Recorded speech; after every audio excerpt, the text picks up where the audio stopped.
Solares, ella es psicóloga clínica infantil especializada en trauma en casos de violencia sexual. Bienvenida, Gloria, ¿cómo está? Mucho gusto, encantada de estar acá. Gracias por acompañarnos, de verdad. Y también les quiero presentar a la licenciada Tania Fernández. Ella es abogada especializada en casos de violencia sexual también. Gracias, Tania, por estar con nosotros. Buenas noches. Buenas noches, gracias.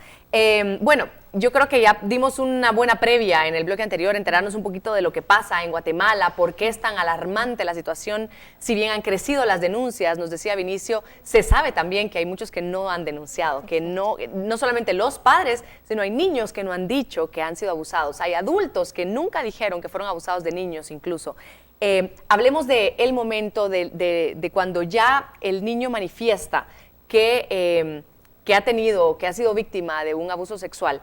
Para retomar un poquito el tema, ¿hay alguna señal que nos haga falta decirle a los padres de familia o a las personas que hoy nos están viendo que hay que poner atención en estos chicos? Claro, hay varias señales o señales de alarma, no tanto en la conducta, porque podemos como que armar un rompecabezas, porque hay indicadores emocionales que les decimos nosotras las psicólogas, claro, en donde el niño depende de la edad, o a veces el niño ya ha superado el avisar para ir al baño, pero de repente la madre o la responsable de ese niño mira de que ese niño vuelve con conductas regresivas, le decimos nosotros, a hacerse pipí en la cama, a querer estar más pegado con la persona que le da seguridad o esa seguridad afectiva que necesita, a tener conductas que tenían cuando son pequeñitos de 2 años, 3 años, porque instintivamente ellos demandan más atención. Claro. Entonces están las conductas emocionales, que sería la enuresis, hacerse pipí en la cama, empiezan tal vez a tomar más agresividad, antes no eran agresivos y ahora empiezan a ser agresivos.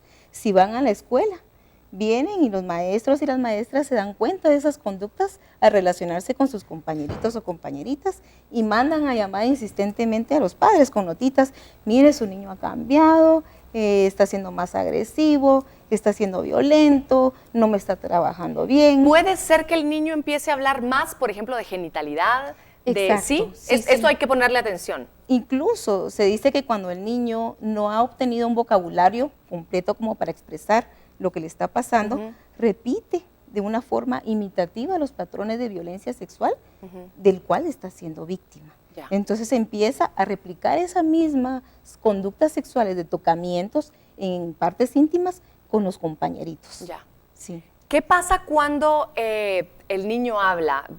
Nosotros el programa lo habíamos hablado de papá no lo sabe, porque en muchas ocasiones nos hemos enterado de muchos casos de personas que se lo cuentan tal vez a mamá y mamá se queda callada y no hace nada al respecto. ¿Esto es así? ¿Papá es el último en enterarse o cómo funciona? Por nuestra experiencia, en la mayoría de casos que atendemos provienen de familias disfuncionales. Es decir, no existe precisamente papá, mamá. Ya. Hay abuelos, hay una mamá soltera que trabaja todos los días y tiene la necesidad de dejar a sus hijitos solos. Claro. Y entonces a veces está el conviviente o el padrastro. Ya. Y entonces esta persona es la que generalmente, un 85% se dice que los niños ya conocen a su agresor. Puede ser el conviviente de la madre, el propio padre biológico. Claro. Entonces no es así tanto que el papá se entera, sino que generalmente se enteran otros antes de que el niño o niña pueda hablarlo. Claro. Tania, ¿cómo es que debería un padre, una madre, un abuelito, una tía, porque a veces a lo mejor acuden a alguien fuera de la familia, recibir la noticia?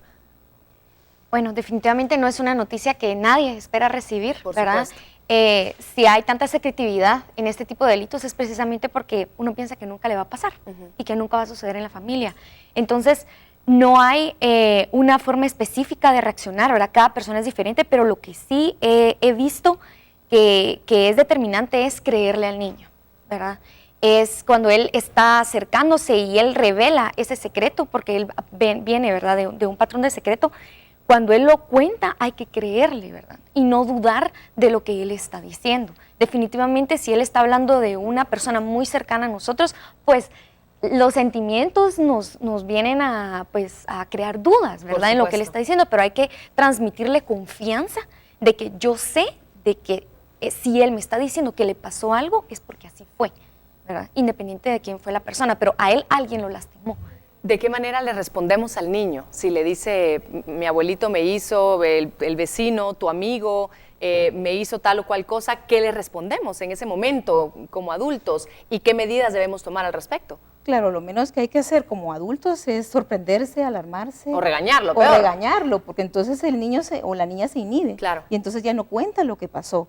O en el peor de los casos decir, no, eso es mentira, eso no es posible. O tú lo buscaste, que en la mayoría de casos también, cuando estamos atendiendo clínicamente, es lo que el niño o la niña reclama a su familia o a la persona en la cual él confió o ella confió y que no le creyeron. Entonces, al no creerle, y como bien dice Tania, entonces estamos limitando a ese niño o niña a que nos siga contando. Entonces, lo principal es creerle y tomarse el tiempo en ese momento, no postergarlo, sino que, bueno, de forma privada vamos a hablar qué fue lo que sucedió. Y no alarmarse uno como adulto, aguantarse, darle seguridad. Ser el adulto porque en ese momento. Sí, porque si nos ponemos a llorar, entonces, ¿qué seguridad le vamos a dar a ese niño o niña? Claro. Sí. ¿Qué otras medidas es importante tomar, Tania, en el momento en el que recibimos esta confesión de parte del niño o de la niña? Bueno, pues después de hablar con el niño, la niña o el adolescente, lo primero es pues acudir a las autoridades, ¿verdad?, al Ministerio Público y presentar una denuncia, ¿verdad? El Ministerio Público está preparado, ¿verdad?, en la medida de lo posible están preparados para poder atender a las personas agraviadas, a los denunciantes, ¿verdad?, no importa la edad que tengan. Entonces ellos empiezan con las atenciones inmediatas. Solo para darles como una idea de lo que podríamos esperar al momento de llegar y poner un pie, ¿verdad?, en el Ministerio Público, pues está el modelo de atención integral, como lo mencionó Vinicio en el bloque anterior. Ahí el niño va a ser atendido por una psicóloga y una auxiliar fiscal. Ambas al mismo tiempo van a escuchar lo que el niño o la niña tiene que decir. ¿El niño puede estar acompañado de quien lo acompañó a poner la denuncia, digamos, o del adulto o entra solo? El niño, la verdad es que se le pregunta a él. En mi experiencia, pues yo he podido ver cómo se reciben las denuncias y a él se le pregunta, ¿deseas que, por ejemplo, tu mamá esté aquí presente o me lo quieres contar a mí, nada más? Entonces ya él decide si quiere que le acompañe o no el adulto que va. Si no hay un adulto que pueda acompañar al niño, pues inmediatamente en el Ministerio Público llaman a la Procuraduría General de la Nación para que uno de sus representantes acuda al Ministerio Público y él ejerza la representación en ese momento para que el niño pueda ejercer su derecho de denunciar lo que le ha pasado. Entonces, no hay problema también si el niño llega solo, que a veces puede pasar. Entonces, pues él presenta su denuncia, se le toma la declaración testimonial, ¿verdad? Y posteriormente él egresa de los cubículos en donde se ponen las denuncias y lo pasan a un examen médico forense. Ahí mismo hay clínicas de INASIF, el Instituto Nacional de Ciencias Forenses en el Ministerio Público, en el caso de Gerona, ¿verdad?, en Zona Honor, que es aquí en la ciudad capital. Él pasa un examen que sí, pues es un examen difícil, ¿verdad? En el caso de las niñas, pues es un examen ginecológico, ¿verdad? Hay que evaluarla. Y posteriormente, pues este doctor presenta un informe. Después de que el niño sale de ahí, entonces ya pasa, digamos, a pedir ayuda a los investigadores de la Policía Nacional Civil. Entonces ya ellos intervienen en ese momento y se van con el niño o con el adulto a los lugares en donde sucedió esto, lo llevan a su casa, digamos que ellos prestan las acciones inmediatas investigativas, ¿verdad? Entrevistan personas, testigos, si es que los hubo, aunque es un poco difícil, ¿verdad? Claro. Que han habido, y eso es lo que sucedería en este lapso de tiempo. Obviamente no sucede rápido, ¿verdad? Sí hay ciertos tiempos de espera, pero es, digamos, hasta ahora es en lo que hemos avanzado, ¿verdad? Que toda la atención esté en un mismo lugar. También hay una doctora exclusivamente del Ministerio Público que es la que aplica retrovirales. En el momento en que el hecho acaba de suceder y no tiene más de 72 horas, entonces a la chica adolescente, por ejemplo, le pueden administrar ciertos medicamentos para evitar contraer enfermedades de transmisión sexual. Claro. ¿Qué otro tipo de medidas podemos tomar en casa cuando nos enteramos de la noticia para alejar a la niña, digamos, del lugar donde está siendo violentada, donde está siendo agredida? ¿Qué cosas se podrían hacer? Sí, en este caso, lo ideal no sería alejar a la niña o el niño de su hogar. Él creció ahí o ella creció ahí. Es alejar al agresor. Sí, en este caso sería alejar al agresor y es increíble. A veces funciona más alejar al agresor que una terapia en sí, porque el estímulo que está perjudicando al niño o niña está ahí. Y entonces, aun cuando reciba muchas terapias, si sigue estando ahí, si es en el caso de un conviviente de la madre o el padrastro o el padre, y que sigue estando en casa, lo ideal es alejar al agresor, no alejar a la niña de su hogar. Claro, y poner la denuncia, que Y lo vamos a poner la recalcar denuncia, que es muy importante. todo el programa. Sí. Gracias por estar con nosotros esta noche, por toda la información que nos han brindado. Tenemos que ir a la pausa comercial y le pido a usted que permanezca con nosotros.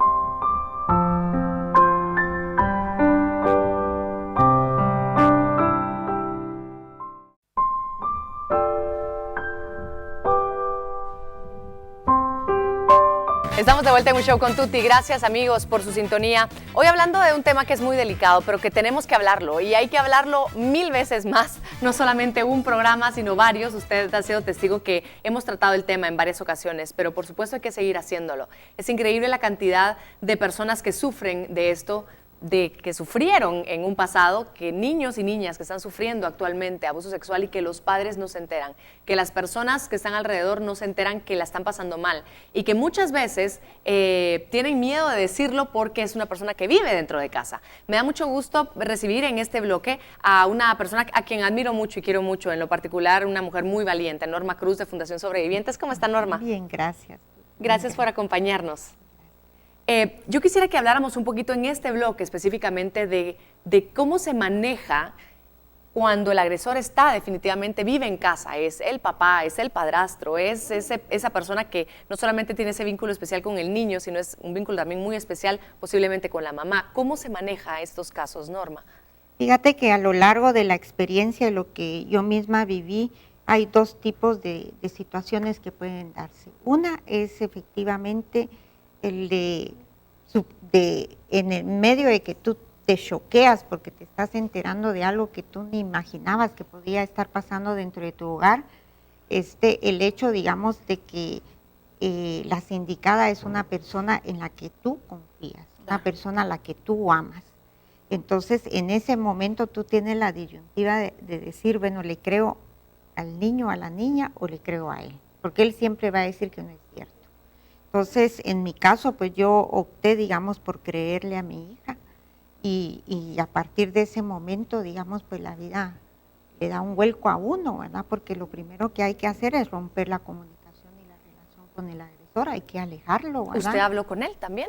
Nosotros hablamos con él, yo me enteré de esa situación, no estoy mal, fue como por la tarde, un día por la tarde, inmediatamente lo llamé y lo cité para que llegara a la casa.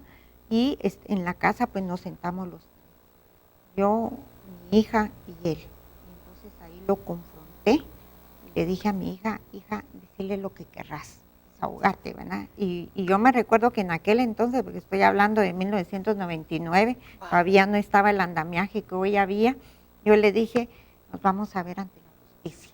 Yo no tenía ni idea de cómo iba a ser yo para llegar a la justicia, pero ahí empieza, digamos, el proceso, y yo creo que algo muy importante es que en esos momentos uno les dé todo el amor, les dé uno toda la confianza, y sobre todo que ellos se sientan apoyados, que uno no entre a dudar de lo que ellos están diciendo, sino a que ellos sientan que en ese momento ellos son la prioridad para uno. Yo creo que eso es fundamental si queremos en el futuro que esas criaturas tengan un futuro distinto, un futuro con seguridad, con todo. Yo te digo, para nosotros fue, todo el proceso es muy duro. Yo me recuerdo que ir donde al MP y presentar la denuncia y escuchar el testimonio de mi hija, a mí me partía el alma, el llevarla al médico forense. Yo no sé cómo ha sido la experiencia de las demás, pero el médico forense te viene a reafirmar que hubo una violencia, digamos, sexual, y eso a uno lo impacta mucho, porque uno en el fondo, uno está tratando, uno no quiere creer, y uno guarda la esperanza de que, más en nuestra sociedad que te han enseñado a ser muy conservadora en esos temas, pero digamos, todo el proceso es doloroso y uno tiene que estar muy fuerte, porque las criaturas son revictimizadas. Yo la verdad no he visto ni un solo caso en donde se busque la justicia sin que la niña sea revictimizada, porque quiera o no, hay que reconstruir lo que pasó. Es innegable.